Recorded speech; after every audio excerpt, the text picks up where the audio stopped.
We had installed this last week the Phantom Focus monitoring system. It's the invention of Carl Tatz. He and Adam Smith spent 3 days here.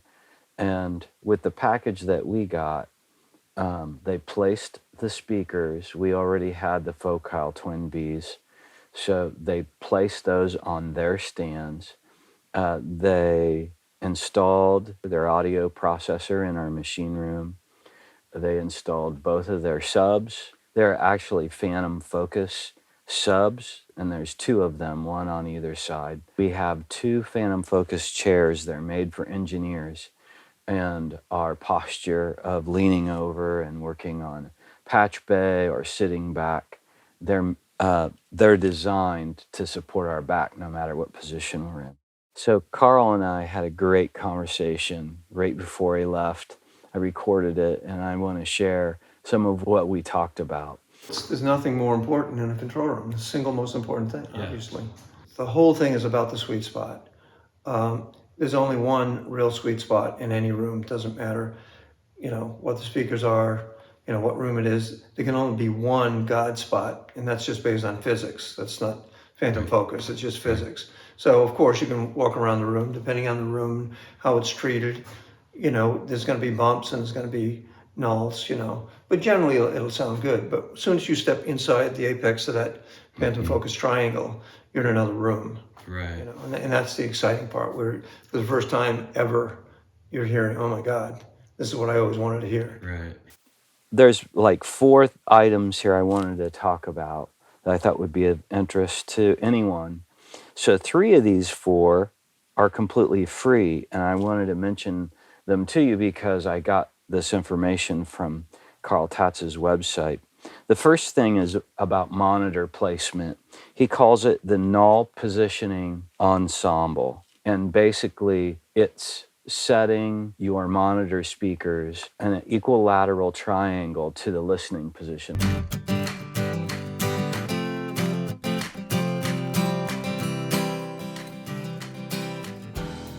And it's on the Carl Tatz Design website in the library under acoustic tools. And it's a graph and it's self-explanatory. And if you do that, it makes a huge difference in your imaging. It's not going to do a whole lot frequency response wise, but that's the model. That's the go-to source for all our phantom focus systems. Use it. In a near field system, it's the 67.5 inches from tweeter to tweeter, which isn't magic. It just it's a good distance, and we're consistent with all the phantom focus systems across the country.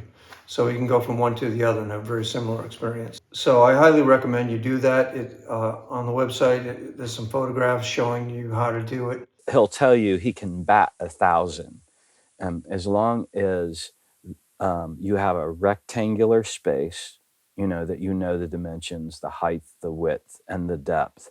The first thing, this null positioning ensemble, positioning your speakers, putting the tweeters at the height of your ears. You don't have to have a Phantom Focus chair to do this. Any chair that you can adjust the height on so that you're in a comfortable sitting position, you can adjust the height and then measure the height of your ears, have somebody help you do that, and then that's the height that you put the tweeters.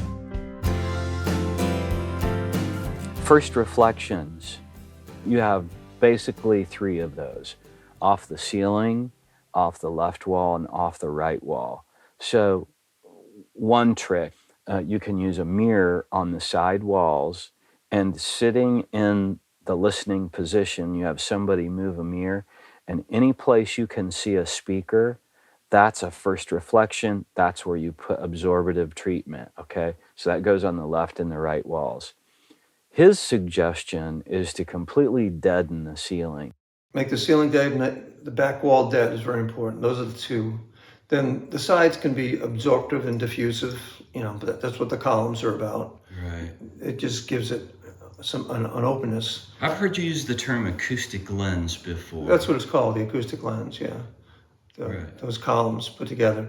So what the idea is that the sound out of the speaker kind of grazes those columns.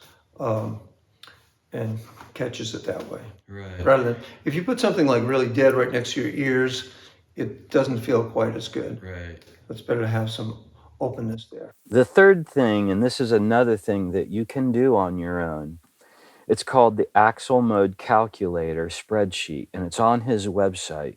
So basically what you do is you enter the height of your space, the depth of your space, and the width of your space. Carl uses the Axle Mode Calculator to determine where the listening position is and where to actually set the console and the speakers.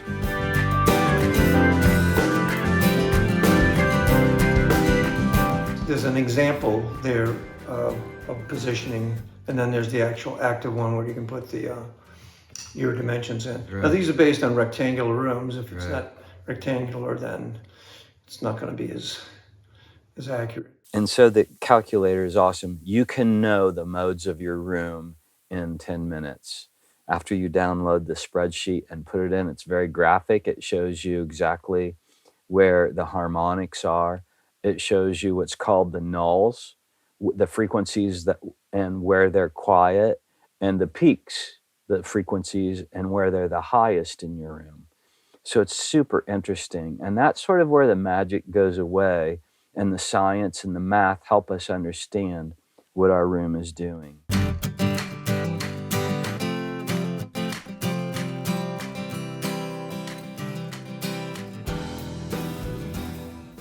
So the processor, it does several things. Obviously, the big thing, maybe the biggest thing, is the crossover. It's one of the big things. Figuring out the crossover between the subwoofer system and the speakers, and getting that phase accurate so that when you hear 20 hertz coming out of the speakers, it sounds like 20 hertz is coming out of these little Right. near field speakers. It's not localized, Right. so it doesn't sound like, oh, I hear that, now I hear the subwoofer over there. Right. So that's the whole trick. That's the magic in getting the, using different slopes and crossover points. More often than not, we use a Butterworth crossover, which is the most severe, Right. but it has a nice knee to it. But sometimes that doesn't work. We'll go to a Lindquist Riley. It's usually one of the two. And typically we'll cross over to about 120 hertz because that's where the Ellison effect takes place. There is always a huge drop at about 120 hertz, and then it'll come back later, Right. depending on what the speaker does. We have a Phantom Focus template that we use, so it gets rid of the dips where we can. Sometimes you can't boost some dips. You can be very aggressive in the subwoofers, but once you get above that, you have to be careful. And we have a shape. A lot of people think flat is it, and it's not. As we discussed earlier, flat is bass shy because your ears need to hear more low end so it sounds as loud as the mid range. The whole idea is once you have that, there are no more peaks and dips anymore. So where in the past you may have turned it up and said, oh, that's too loud because you got a peak at 1K or 4K or 5K, whatever, and that's your volume. That's how you make your decisions on the volume. Once that's gone, you'll listen louder than you used to listen to Right. because everything's smooth. Because you can trust it.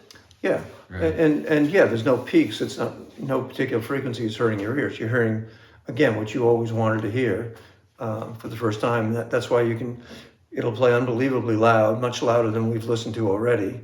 And then you can play it incredibly soft, and you still hear the bass. Everything is still there because nothing is being masked anymore.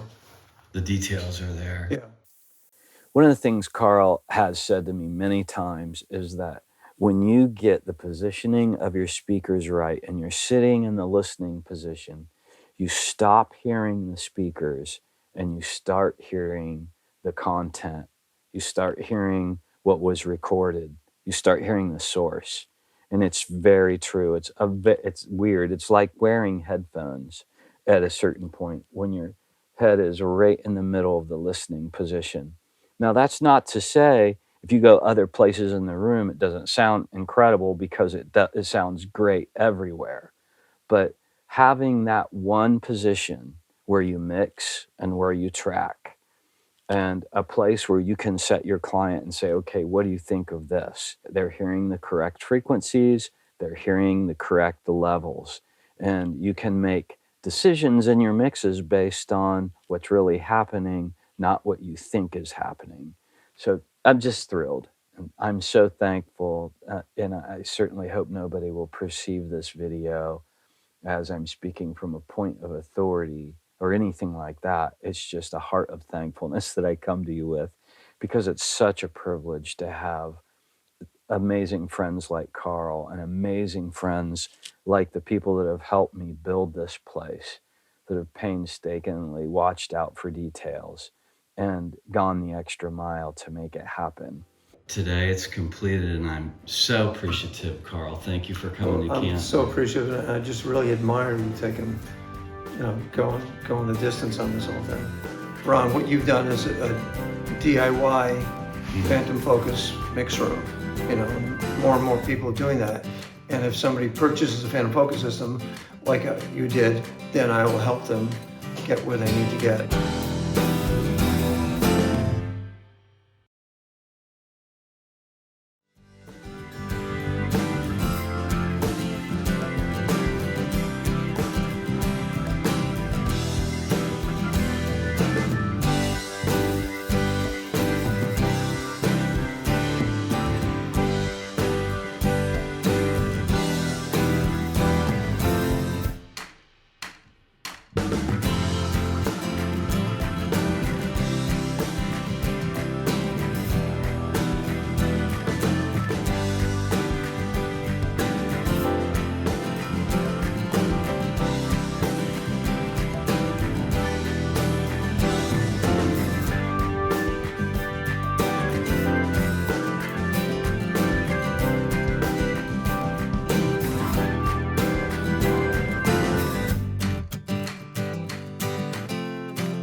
I think so. It sounded pretty good. Yeah.